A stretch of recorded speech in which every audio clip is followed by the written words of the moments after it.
नमस्कार दोस्तों, I hope कि आप लोग सभी सही सलामत और ठीक होंगे। तो आ गए आपके सामने एक और नई रियल हॉरर स्टोरी लेकर। आज की स्टोरी है एक डायन की। डायन के बारे में आपने सुना होगा। डायन एक ऐसी औरत होती है जो कि जादू टोना करती है। मतलब इतनी बुरी औरत होती है कि वो अपने खुद के बच्चों को भी नहीं छोड़ती है। बच्चा 5 साल का हो जाता है तो उस 5 साल के बच्चे की भी वो जान ले लेती है। वो भी इसलिए ताकि उसे डायन की सिद्धियां प्राप्त हो, उसे शक्तियां मिले और वो अपनी डायन की शक्तियों से कुछ भी, किसी से भी कुछ भी करवा सकती है, किसी को भी अपने वश में कर सकती है।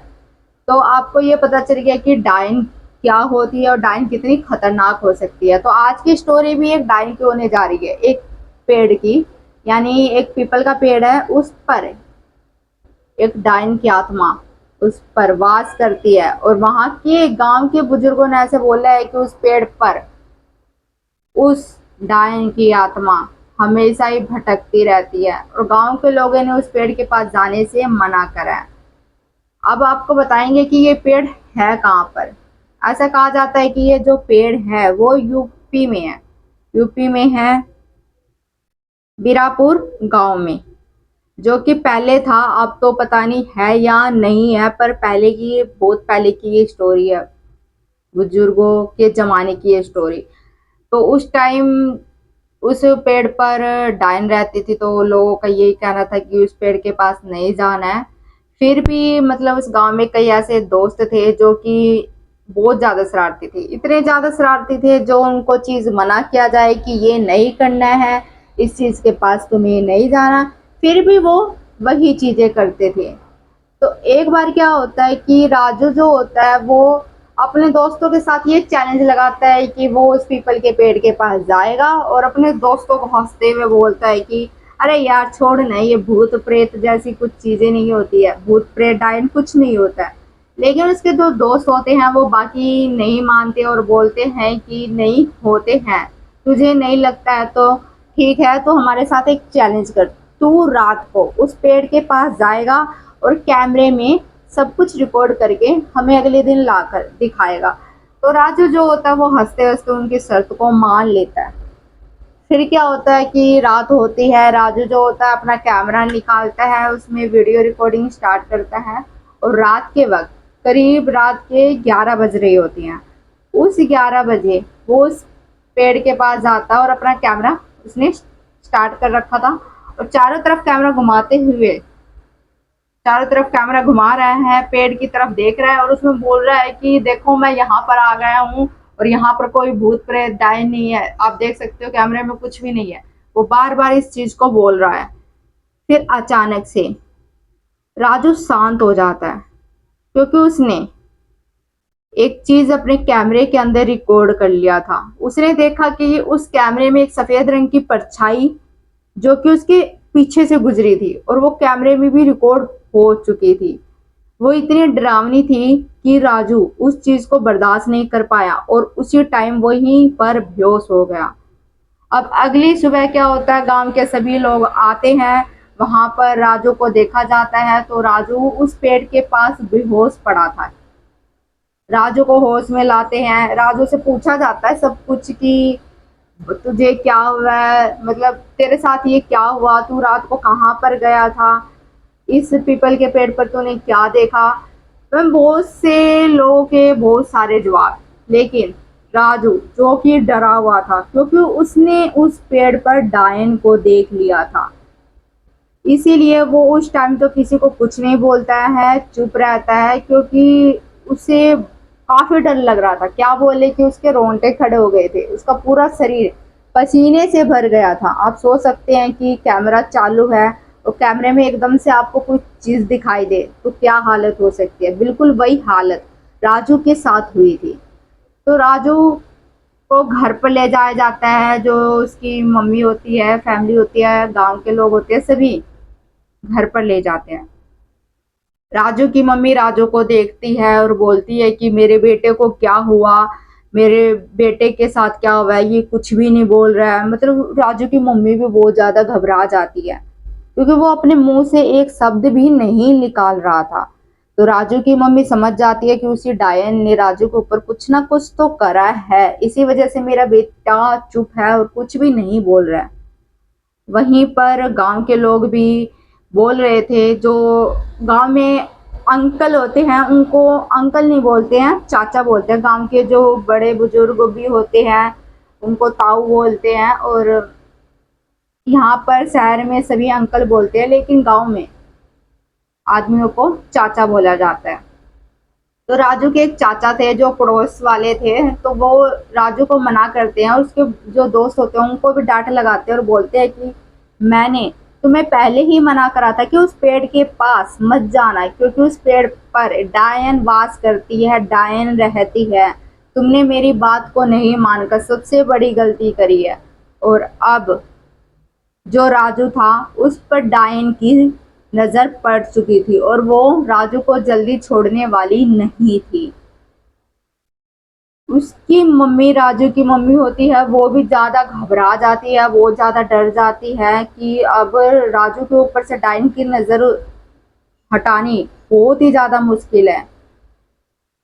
तो वहीं एक पुजारी थे, गांव के पुजारी थे, जो कि बहुत जाने माने पुजारी थे, मतलब कहा जाए तो वो भूत प्रेतों को भगाते थे, ऐसे वो पुजारी थे। तो राजू की फैमिली उस पुजारी के पास ले जाती है, पुजारी के पास चेक करवाती है कि क्या हुआ है राजू को, देखो ये कुछ भी नहीं बोल रहा है, जब से वो पेड़ के पास गया तब से ये चुप चुप रह रहा है। बहुत से सवाल थे उनकी फैमिली के पास भी, उनको भी समझ में नहीं आ रहा था कि वो अपने बेटे के लिए क्या करे, आखिर कैसे उनका बेटा ठीक हो और दोबारा बोलना शुरू करे। तो पंडित जी को सारी बात बताते हैं पुजारी जी को। तो पुजारी जी बोलते हैं कि मैं उस पेड़ के पास जाऊंगा, उस पेड़ के पास जाकर देखूंगा कि आखिर उस पेड़ के पास है क्या, उसके बाद ही मैं राजू का इलाज कर सकता हूँ, नहीं तो मैं राजू को नहीं देख सकता कि इसके ऊपर किसकी आत्मा है किसकी नहीं है। राजू जिस जगह गया था मुझे उसी जगह ले चलो। तो उसकी फैमिली और गांव के लोग पुजारी को उसी पेड़ के पास ले जाते हैं जहां पर राजू अपने कैमरे की रिकॉर्डिंग कर रहा था। वहां पर ले जाते हैं, पुजारी अपनी सीढ़ियों से ध्यान देते हैं और फिर वो ध्यान लगाते हैं तो उन्हें पता चलता है कि उस पेड़ पर एक डायन रहती है, एक औरत, जो कि गांव वालों से बदला लेना चाहती थी। और कोई ऐसी वैसी डायन नहीं, बल्कि इतनी खतरनाक रूह थी वो कि उसकी आंखों में आग थी, उससे गांव वालों से बदला लेना था। पुजारी अपने सिद्धियों से सब कुछ पता करते हैं और ये भी पता करते हैं कि वो औरत है कौन, आखिर उस औरत की आत्मा उसी पीपल के पेड़ पर ही क्यों रह रही है, उसका पूरा मतलब पिछला क्या था, क्या हुआ था उसके साथ, मतलब सब कुछ पिछला वो पता लगाने की कोशिश करते हैं। तो उन्हें पता चलता है कि उस गांव में एक औरत रहती थी जिसका नाम मोहिनी था, और मोहिनी काफी सुंदर थी, मतलब उसकी सुंदरता की चर्चा दूर दूर तक थी। जो भी उसे देखता था वो एकदम से उसकी तरफ अट्रैक्ट हो जाता था, उसकी तरफ खींचा चला आता था। और बहुत से लोगों ने उसे मतलब बुरी नज़र से देखा, गांव के जो थे नौजवान उन्होंने गलत नज़रिए से मोहिनी को देखा, और मोहिनी को ये सब कुछ बर्दाश्त नहीं होता था और वो उन लोगों को अपने पास नहीं आने देती थी, बिल्कुल भी अपने करीब नहीं आने देती थी। और ये सब कुछ ही उन्हें पसंद नहीं था। कुछ गांव के ऐसे लोग थे जो कि उन्हें ये पसंद नहीं था कि मोहिनी उनको अपने पास नहीं आने देती है, तो उन्होंने गांव के लोगों को ये झूठ बोला कि मोहिनी जादू टोना करती है और लोगों की बलि चढ़ाती है, मतलब लोगों को गायब करती है, रात को जादू टोना करती है, पेड़ के पास जाती है। बहुत सी मतलब ऐसी अफवाह फैला दी थी कि गांव वालों ने उन लोगों की बातों पर विश्वास कर लिया और ये मान लिया कि मोहिनी जो है वो एक जादू टोना करने वाली औरत है। उसके बाद गांव के सभी जो लोग होते हैं वो ये तय करते हैं कि वो उस औरत को, मोहिनी को, एक पीपल के पास ले जाएंगे और वहां पर ले जाकर उसे जला देंगे। तो गांव के लोग ऐसा ही करते हैं, मोहिनी को उस पेड़ के पास ले जाते हैं, उसे बांध देते हैं और उसे जिंदा जला देते हैं। और मोहिनी उन्हें साफ साफ ये कह रही थी कि मैं कोई जादू टोना नहीं करती हूँ, लेकिन फिर भी गांव के लोग ये सब कुछ मानने के लिए राजी नहीं थे। उसने मरते मरते एक बात गांव वालों को ये कही कि मैं बदला लेने जरूर आऊंगी, चाहे कुछ हो जाए। जो पीपल के पेड़ के पास आएगा मैं उसका साया बनकर उसके साथ रहूंगी और उसे अपने साथ ले जाऊंगी, उसका पीछा मैं कभी नहीं छोड़ूंगी। मरते मरते उसने गांव वालों को ये श्राप दिया कि मैं हमेशा ही मतलब इस गांव को उजाड़ दूंगी, क्योंकि मैंने ऐसा कोई काम नहीं करा, मैंने कोई जादू टोना नहीं करा, फिर भी तुम लोग मुझे जिंदा जला रहे हो। और आखिरी में वो वहीं पर उस पीपल के पेड़ के पास मर जाती है और फिर उसकी आत्मा उसी पीपल के पेड़ से बंध जाती है और अपने अंदर एक बदले की भावना लेकर उसी पेड़ पर वास करने लगती है। ये सब कुछ पुजारी जी ने गांव वालों को बताया, राजू की फैमिली को बताया और फिर ये उपाय लगाते हैं उसकी फैमिली वाले कि कुछ तो बताओ जिससे कि मेरा बेटा ठीक हो जाए। तो गांव वाले भी पुजारी के हाथ जोड़ते और बोलते हैं कि इस पीपल के पेड़ से इस आत्मा को दूर करो, इस डायन को दूर करो, हम यहाँ पर शांति चाहते हैं। तो पुजारी जी ने बताया कि ठीक है, मैं एक काम कर सकता हूँ, मैं यहाँ पर हवन करा सकता हूँ। हवन कराने के बाद शायद सब कुछ ठीक हो जाए, लेकिन एक चीज हो सकता है कि हवन कराते वक्त वो डायन हमें बीच में रोक सकती है और किसी भी गांव वालों को घर से बाहर नहीं निकलना है। एक तरह से कहे तो घर के अंदर भी नहीं रहना, मंदिर में ही रहना है। उन्होंने पुजारी ने ये डिसाइड किया कि वो रात के 12 बजे मंदिर में जाकर पूजा करेंगे, क्योंकि उनके लिए अमावस्या की रात भी बहुत ही ज्यादा खतरनाक थी और ऐसा बोलते हैं कि अमावस्या की रात डायन की शक्तियां और भी ज्यादा खतरनाक हो जाती है। तो इसलिए पुजारी जी ने यही तय किया कि अमावस्या की रात को ही वो रात के 11 बजे मंदिर में जाएंगे और वहां पर हवन करेंगे। तो गांव में ही एक पुराना मंदिर था, वहां पर सभी गांव के जो लोग थे जिन्हें आना था वो सभी के सभी मंदिर के अंदर आ चुके थे, क्योंकि पंडित जी ने ये पहले ही बता दिया था कि बाहर रहना खतरे से खाली नहीं है, क्योंकि उसकी आत्मा जाग चुकी है और वो हर किसी से बदला लेना चाहती है। तो जिन्होंने पुजारी जी की बातों पर विश्वास करा वो सभी तो मंदिर के अंदर आ गए थे। राजू की फैमिली राजू को लेकर मंदिर के अंदर पहले से ही थी। अब जिनको पुजारी की बातों पर विश्वास नहीं था वो सभी गांव के अंदर ही थे।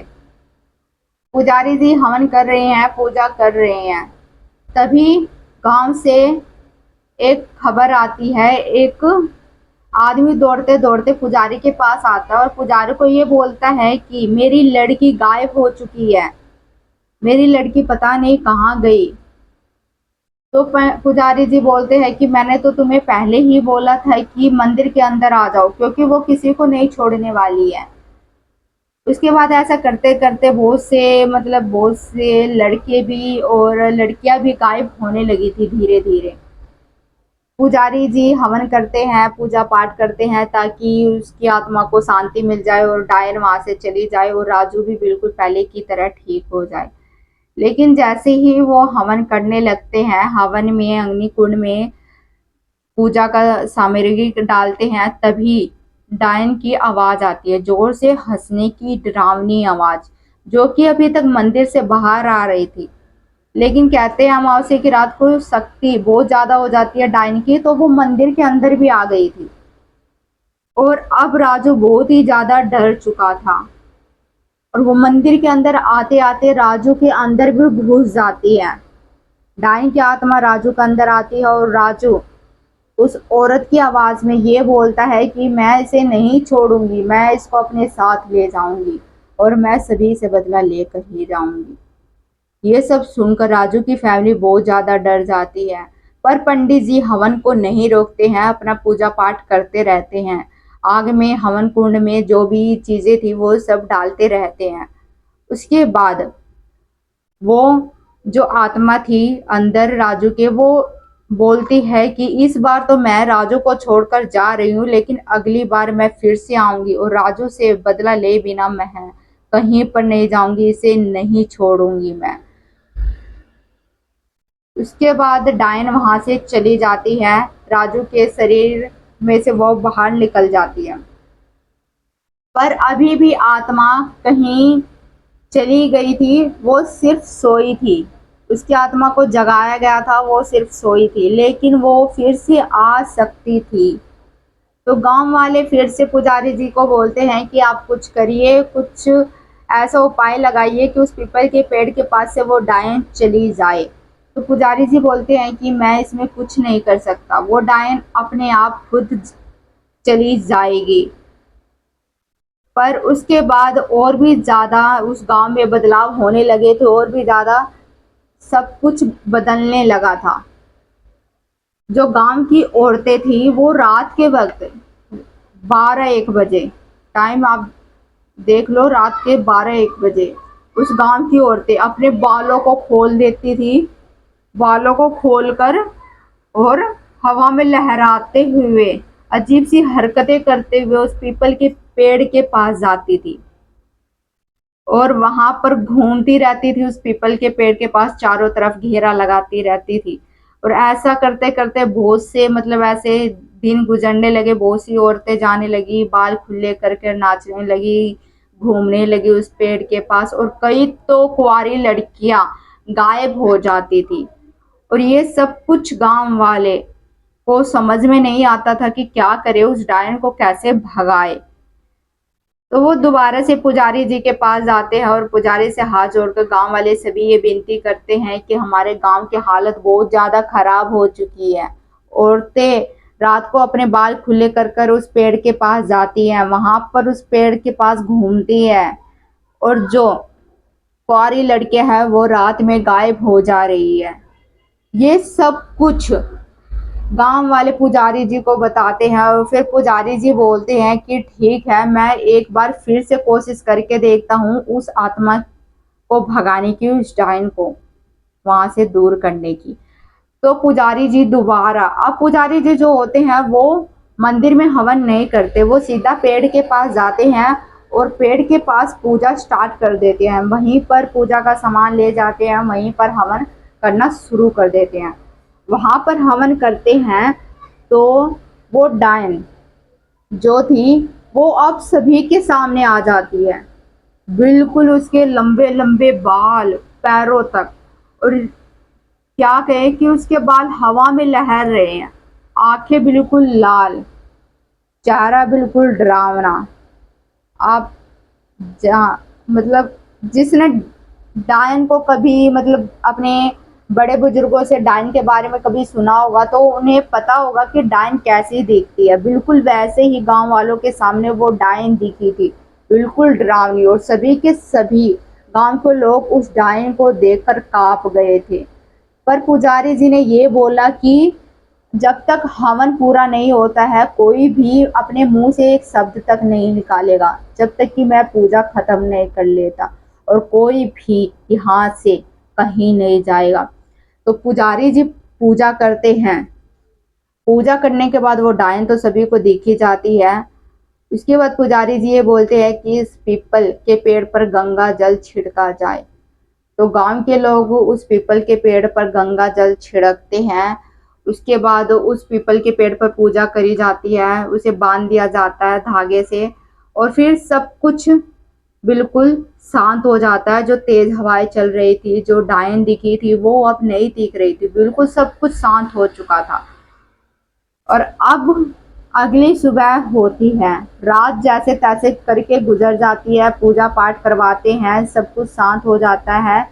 लेकिन अगली सुबह जब होती है तो अगली सुबह गांव वालों के लिए बहुत ही खुशी का माहौल होता है, क्योंकि जो सूरज की किरणें थी वो सीधा ही पीपल के पास से गुजरी, और पीपल का पेड़ बिल्कुल ही नॉर्मल लग रहा था, बिल्कुल ठीक, जैसे कि वो डायन की आत्मा वहां से चली गई हो।